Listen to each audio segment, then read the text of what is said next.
Hello friends, welcome to HP education excellence. आज मैं आपके लिए knowledge of national commission committee on education का सेकंड पार्ट लेके आया हूँ। आई होप आपके लिए ये वीडियो हेल्पफुल होगी। तो चलिए शुरू करते हैं। फर्स्ट क्वेश्चन है, डाइट की स्थापना किसकी सिफारिशों पर की गई थी? तो राष्ट्रीय शिक्षा नीति 1986 न्यू एजुकेशन पॉलिसी जिसे हम कहते हैं, उसके अंतर्गत की गई थी। और आपसे डाइट की फुल फॉर्म पूछ सकते हैं। तो डाइट की फुल फॉर्म होती है district institute of education and training. Second question है, ऑपरेशन ब्लैक बोर्ड संबंधित है, तो ये प्राथमिक शिक्षा से संबंधित है। और थर्ड क्वेश्चन है, आईएएससी की फुल फॉर्म पूछ सकते हैं आपसे, तो इसकी फुल फॉर्म होती है institute of advance study in education. Next question है, समान स्कूल प्रणाली जिसे हम कॉमन स्कूल सिस्टम बोलते हैं, किस समिति ने शुरू की थी? तो ये नैप 1968 ने की थी। और कॉमन स्कूल सिस्टम होता क्या है?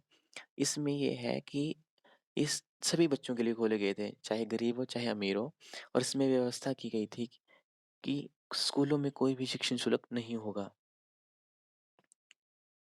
नेक्स्ट क्वेश्चन था, chairman of UGC in 2021, most important question for बियर exam, professor DP Singh, Dhirendra Pal Singh जिनका पूरा नाम है।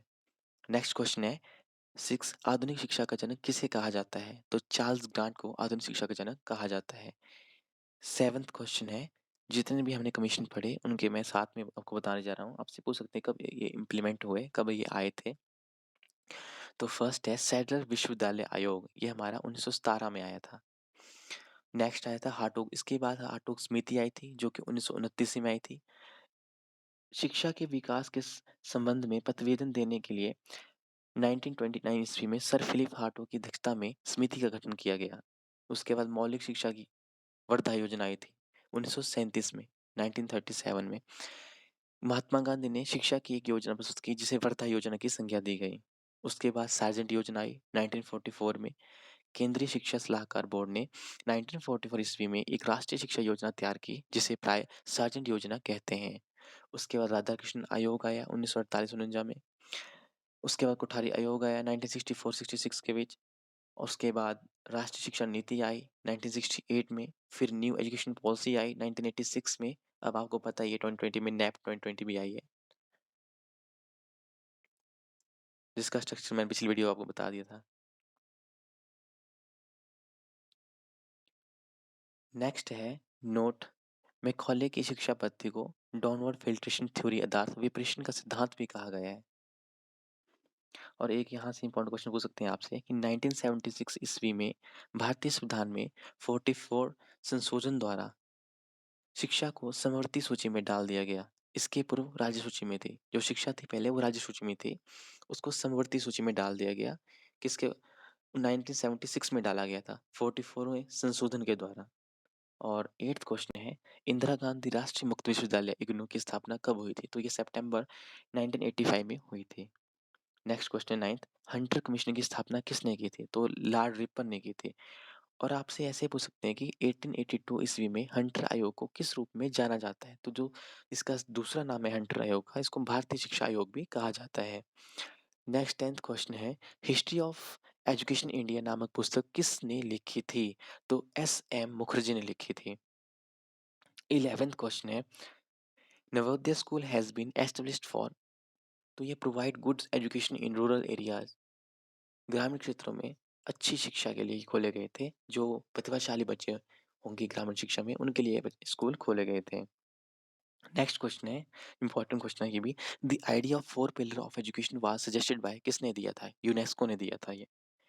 नेक्स्ट क्वेश्चन है 13, NCERT was established in the year, तो 1961 में एनसीईआरटी को एस्टेब्लिश किया गया था।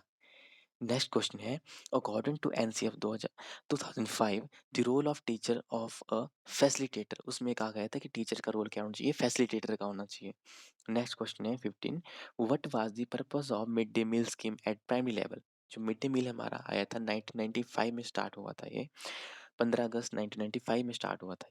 उसमें कहा गया to increase enrolment in primary school, क्योंकि बच्चों की कम संख्या थी, तो इन उसकी संख्या को इंक्रीज करने के लिए ये स्कीम चलाई गई थी मिड डे मील की।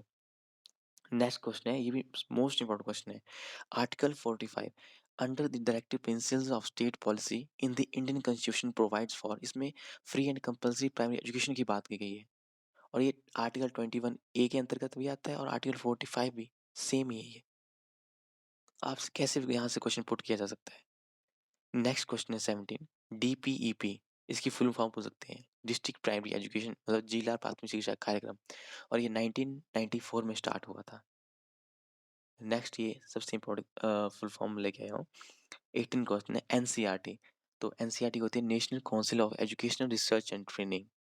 आगे एनआईईपीए, इसकी फुल फॉर्म होती है national institute of educational planning and administration.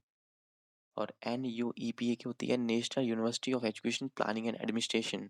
ये सेम ही है, सेकेंड और थर्ड, इसमें एक में इंस्टीट्यूट है, दूसरे में यूनिवर्सिटी है, और सेम ही है। 19 क्वेश्चन आया सर्व शिक्षा अभियान। ठीक है, सर्व शिक्षा अभियान प्राथमिक शिक्षा के सार्वभौमिकरण मतलब यूनिवर्सलाइजेशन ऑफ एलिमेंट्री एजुकेशन का उद्देश्य प्राप्त करने के लिए 2001 में शुरू किया गया था। इस कार्यक्रम का उद्देश्य 2010 तक 6 से 14 वर्ग के सभी बच्चों को शिक्षा प्रदान करना था। और नेक्स्ट क्वेश्चन है 20 शिक्षा कर्मी प्रोजेक्ट एंड लोक जम्बिस प्रोजेक्ट कहाँ शुरू किए गए थे? तो ये दोनों प्रोजेक्ट राजस्थान में शुरू किए गए थे। और है इसमें कहा क्या गया है, शिक्षा कर्मी प्रोजेक्ट और लोक जम्बिस प्रोजेक्ट है क्या? इसमें था जैसे निम्न वर्ग की लड़कियां हैं उनकी शिक्षा की ओर ध्यान केंद्रित किया था, उनको शिक्षा प्रोवाइड करने का एक संकल्प लिया था।